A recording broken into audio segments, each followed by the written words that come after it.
Selam arkadaşlar, kanalımıza hoş geldiniz.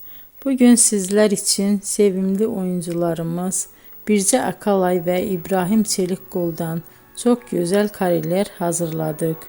İbrahim Çelikkol, Kör Düğüm, İffet, Siyah Beyaz Aşk, Merhamet ve birçok dizide rol almış ve herkesin beğenisini kazanmıştı. Biz de sizler için onların en romantik videolarını derleyip topladık.